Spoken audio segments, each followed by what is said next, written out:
Good afternoon. Welcome to the informational meeting of Tuesday, November 8th, 2022. I'd like to say we do have a quorum present, so let's get started. Let's do the committee reports. Siouxland Heritage Museum. Councilor Starr. Yes, thank you, Mr. Chair. A brief meeting this week, but some exciting things going on at the museum, and probably it's a continuation is how to properly scan, store, and make available to the public all of the records from the Argus leader in town, and being able to put them both on microfiche and a pay for service type of program that allows access back to the late 1800s. And again, the museum continues to plug along. The other thing that's kind of interesting is the number of programs are above where we were at what we would consider pre-COVID. So the museum staff is back in front of students and the public doing programming, teaching about the history of our county. So pretty amazing stuff. So thank you. Thank you. Let's go on to UDC. Who would like to, is anybody there? Sure. Nightshirt, please. Sure, I'll take it. It was a very short meeting. We re-elected officers, a chair and a vice chair, of which Councilor Starr is our vice chair, Carol Tweet being our chair. We made a few appointments to a subcommittee, and then we were presented with the Brandon Citywide Transportation Plan, their public participation plan as they work through that, and that's it. Thank you. Council remarks. Any council remarks? I would just like to make one for the thousands of people that are watching this live at home that you still have time to go vote. Polls are open. Please go vote. Well, we'll move on to our presentation, the Sustainability Plan Update.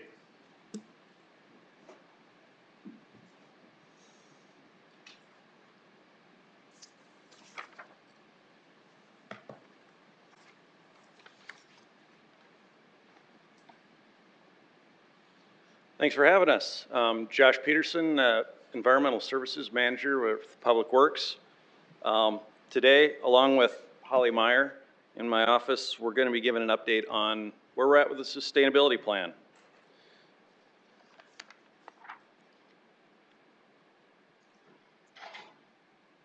So first, going to give a little bit of a background of where we've come from and what we've done to date. Then I'm going to turn it over to Holly. She's going to give us what our plans are going forward, and then also talk a little bit about what sustainability, the benefits are for Sioux Falls. So start with some history for some of you that may not have been involved in depth like our office has been through the plan. Little bit of history here. Our current plan was adopted in 2012, and so it's definitely an older document. So we kicked off the start of this new draft plan in 2020. In 2021, we were pretty heavily involved in public input events and drafting of the plan, and finally brought a draft plan to the public in March of this year for their review and comment. The sustainability plan is very broad. It covers a lot of areas, but we can kind of boil it down into 6 focus areas. Community vitality and sustainable living, materials management and waste, sustainable economy, energy and buildings, transportation and land use, and natural systems. Within each of these focus areas, we do have specific goals and tactics. Just a few examples to throw out there for you. Increasing the use of public transit, reducing the waste going to our landfill, and improving water quality entering the Big Sioux River. So it touches on a lot of areas. It will touch on probably every citizen and every department of city government as we implement the plan going forward. So I mentioned we brought the plan out in March of this last year for public comment. It's essential for us as city employees to really make sure we're getting good feedback from the public on these initiatives, because they are forward-thinking and they can touch on so many people. We did get some great feedback on this. We got over 100 comments, and you know, many of the comments were positive, but we also did see some concerns, and that was, we're happy to get both, because we want to make sure that the goals that we're developing are supported by the broader community. So the concerns, which is what we've really been focusing on since then, can kind of be boiled down into three different areas: energy and buildings, choice of utilities, and cost. And so I kind of dig into kind of what we've been doing on those three topics over the past few months. Energy and buildings. There are really two main themes in this that we were hearing.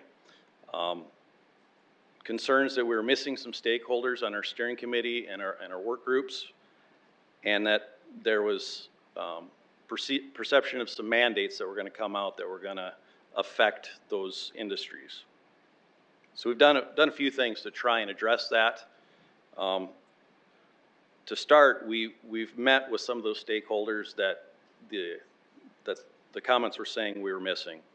We've met with the Home Builders Association of the Sioux Empire. We've met with all of the energy provider utilities to Sioux Falls, 2 natural gas and 4 electric utilities. And we've also brought in some affordable housing representatives as well. So we've listened to the concerns that they brought up about the previous plan, and we've also really explored what is the common ground of areas they're interested in that we can build on as part of our plan. So with that, after some meetings to get to know them, we've asked representatives from those groups to be on our steering committee and on some of the smaller work groups we have working on specific items. So we've got 2 representatives from the Home Builders Association on our group, got representatives from all of our utilities, and we brought in an affordable housing representative as well. So now we have a very broad perspectives on the group that can really help us frame up a good discussion.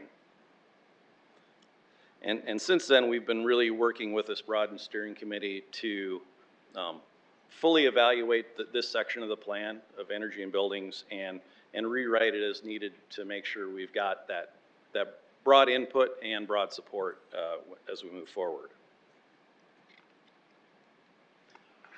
Choice utilities. This is another one that we definitely got a lot of comments on and some concerns.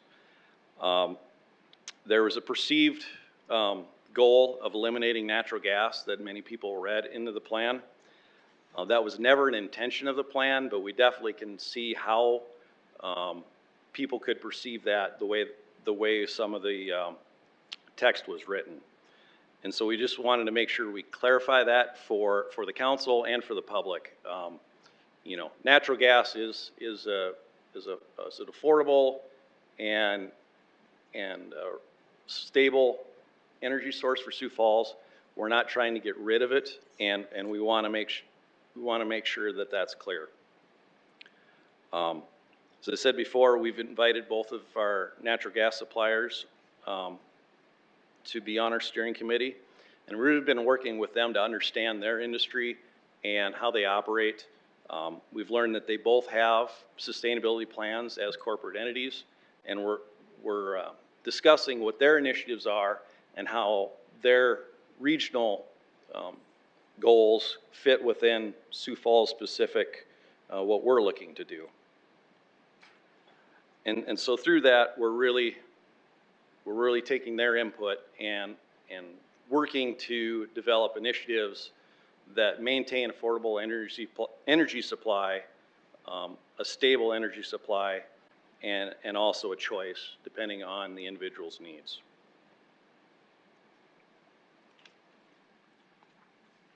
Cost, definitely another big topic that we heard, and we recognize the importance of addressing this as we move forward and make sure it's part of the discussion. You know, main areas there were concerns about cost to businesses and residences, implications on the cost of accessible housing, and a lack of economic analysis or breakdown within the plan.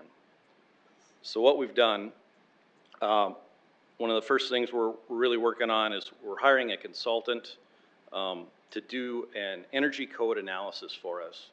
What they're going to do is look at the current 2009 energy code that the city has and a 2018 code, and what's the difference in upfront costs versus the lower utility rates, and looking at what the payback period would be if you make that initial investment.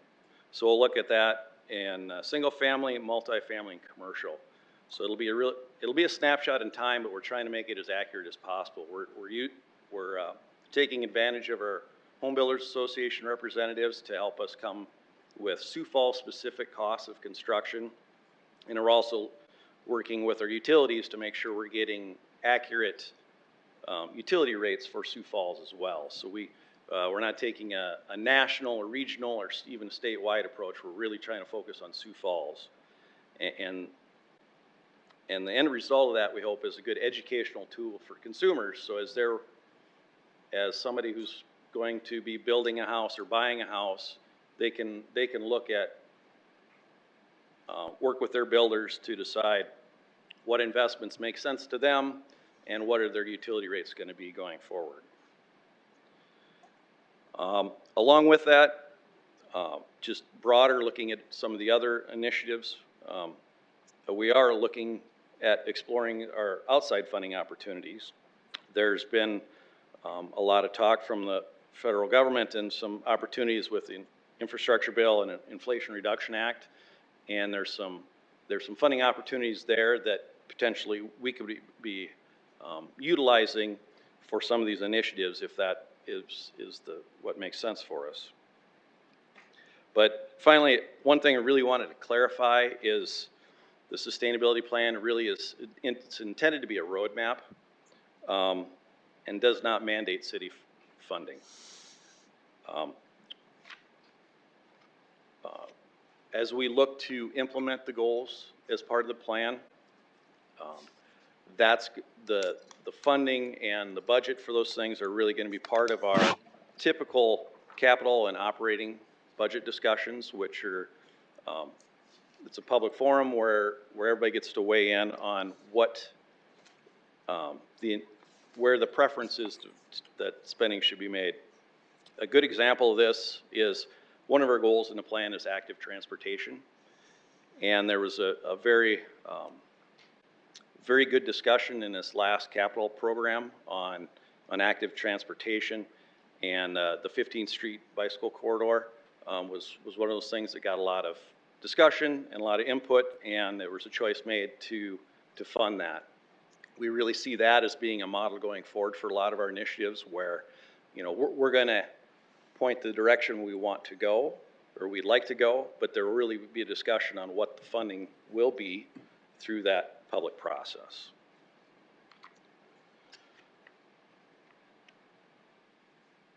So with that, I'm going to turn over to Holly. She's going to talk where we are going forward from here.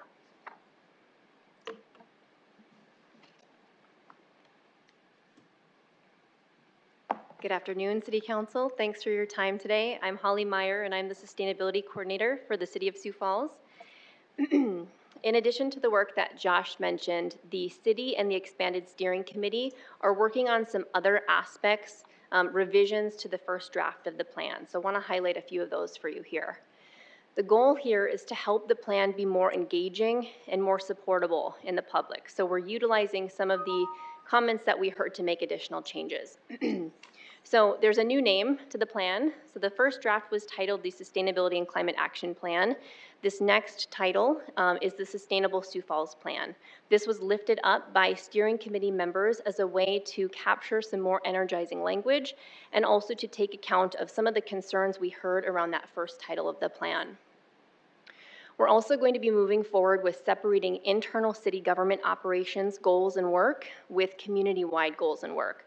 So within the first draft of the plan, there's the 6 focus areas, and within each of those, there are some initiatives that are meant for city operations only, and then also those that are more reflective in the community. And so we're going to be splitting those up, so have separate city and community sections as a way to sort of show to the community where is the city leading and demonstrating possible proof of concepts on some items, and where are the items that are more meant for the community. So if somebody doesn't have a lot of time, they can quickly come into the plan and jump into that community-wide section. So aiding in readability and also showing where we're trying to lead on these matters. We're also considering length, language, and presentation in the next draft. So we're trying to find the balance between having enough content in the plan to provide adequate context for the rationale behind this work, and also want to make sure that we're respecting people's time. Everyone is busy, so where do we find that sweet spot in terms of content length? We're exploring different ways to have shorter informational pieces, so infographics or mailers, where we can have people opt into smaller informational pieces so they can still be aware of what we're doing, but maybe not read the full plan. And we're also really paying attention to language. You know, I mentioned that in the title of the plan. We really want to be capturing language in the plan that is receptive and engaging to our community and the things that our community cares about. Moving into the next phase of engagement, that's kind of where we're at right now. So in the first phase of the plan, we had 3 stages of engagement. The first one was in April of 21, we had a community survey. The second one was in October of 21, and we had an open house. The third one was when the first draft of the plan was released, and we had the public input feedback coming in. And this fourth one, we're going out for community meetings again. So we've put up a new website, the /sustainability plan website. That will be sort of the landing page for updates on the plan moving forward. We're also doing meetings with city council members individually. So thank you to those who have taken the time to meet with us. We would love to meet with each of you to hear your perspectives on the plan. So looking forward to that. And then we're in the public engagement stage, as I mentioned. So we've set up 5 public input and engagement sessions over the next 2 weeks. We had the first one yesterday at the Ronning Library. We have 2 more this week, and then we have 2 more the following week. As you all know, doing a city planning process, it's really imperative that we are hearing from the community to understand their concerns, to understand their priorities, because this is truly aimed to be a community plan. So we want to make sure that in this next iteration of the plan, as we're still developing it with the expanded steering committee, that we are making sure we're still on track with the community's priorities. So this is a really great touch point for us to just engage some folks who are wanting to come to these, have a conversation, talk about where we're at with the plan, similar to what we're talking about with you, and make sure we're on track. So after the public engagement sessions in November, we will be working with the expanded steering committee to revise the next draft of the plan, to complete that written document. Once we have that done, we're shooting to have that done around Q2 of 2023, and then we'll go out again for public input on that next draft of the plan. We will incorporate public comments at that point, and ultimately we're hoping to bring this back to City Council for consideration and adoption, if all goes well in the planning process, around Q3 of 2023. So we want to leave you with just a couple comments on why the sustainability plan is beneficial for Sioux Falls. So lots of reasons actually, but I'll mention just a couple. So having a sustainability plan helps us strategically capture benefits and opportunities of this type of work.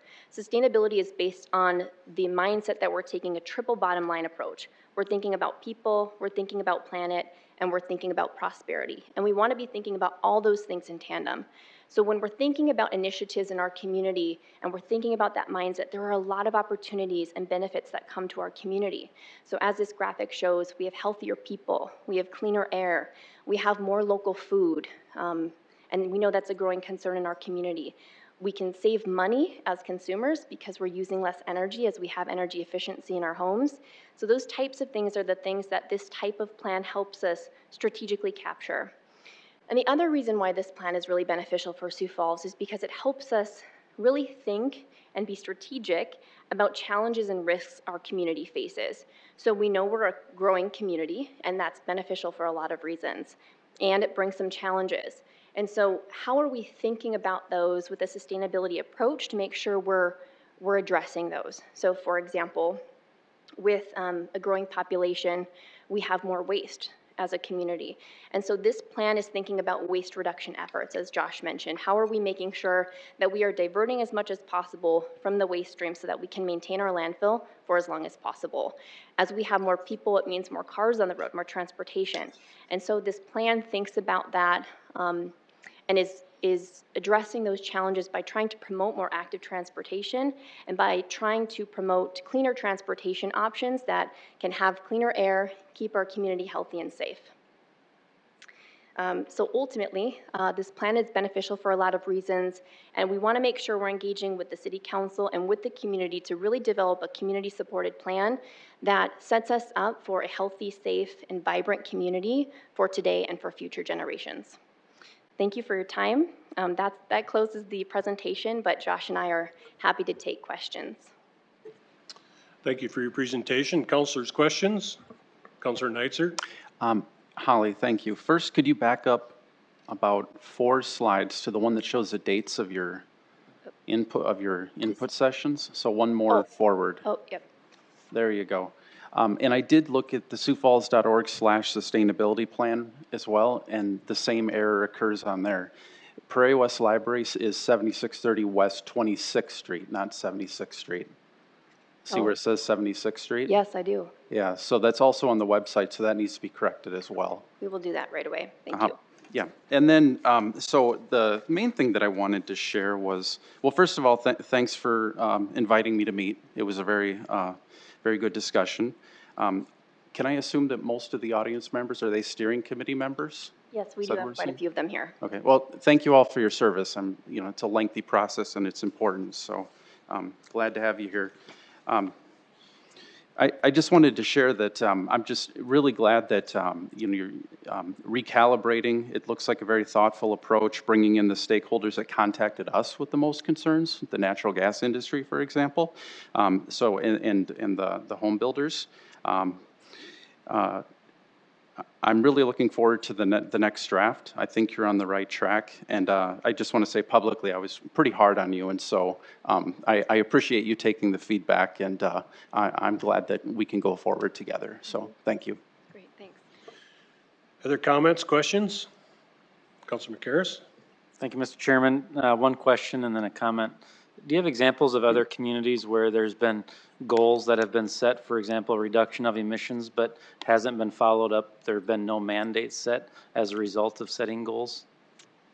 Not off the top of my head, but that's certainly something we could explore and get back to you on. I would really appreciate that a lot. I think my general comment, and I think I've mentioned this to you personally and others as well, is I really appreciate the strategic and intentional look at things, recognizing though that this is a very difficult topic, and oftentimes the topic is made difficult by national political talking points, and so I want to be mindful of that. And one of the things I think that's really important, I believe one of your own steering committee members made a comment that really stuck out to me at one of the meetings, and I believe it was Professor O'Hara made the comment of kind of having a big tent focus on this issue. Where can we find something that brings economic advantage and environmental benefit? And where do we have an agreement that does both of those things, that we don't end up losing some of those things because we disagree on other things? So my general encouragement is if there's areas where we really agree, for example, really aggressive on the river cleanup. I think everybody I talk to and hear from is let's put the foot on the accelerator and let's move on that. But let's not lose that if we're in disagreement on some building code issues of how to do that over the next 10 to 15 years. So my general comment is where there's areas of agreement, let's try to find ways to move that forward, while some of us might need to be brought along on the other areas. Because admittedly, I'm just being fully transparent, I am skeptical on some things, but I don't want my skepticism on certain things to be a block to other things that are really important. So anything we can do to make sure we're moving forward big tent things where there's agreement and helping bring the rest of us along slowly that are skeptical on some other things, would appreciate those efforts. Thank you. Other comments? Well, I would, since there's none, I just would wrap it up and say I really appreciate the approach, like the other council members have said, and I think the city government as an entity should lead in those things If we want people to drive hydrogen-powered vehicles, we should have a staff of hydrogen-powered vehicles before we ask the general public to do that too. And I think there's ways that this council, through its funding mechanisms, can maybe incentivize some of these programs, and certainly looking forward to that as we incentivize a lot of other things throughout the community. So appreciate all your hard work that's gone into this. If there's no other questions, I think you're done. Thank you. Thank you very much. Look forward to it. Council.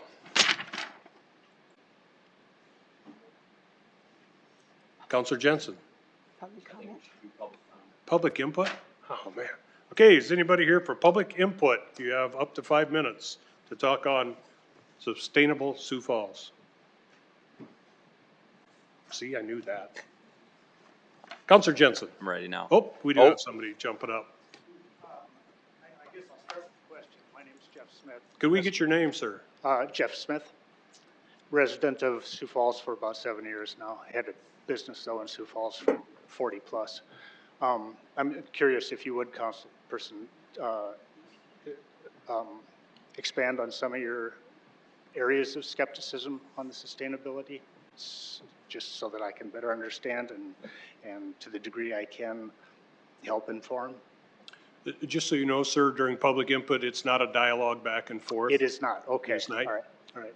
Well, then I just encourage the city to consider the forward Sioux Falls part of the Sioux Falls as a greater entity and apply that to sustainability as well. So I've got a 7-year-old granddaughter who's going to be suffering the things we don't do 30, 35 years from now. And those might be great inconveniences for her and mayhem for other people in lesser economic conditions. So, and we can't put out the fire 35 years from now. I think we got to address it now. So, thanks. Thank you. Other public input?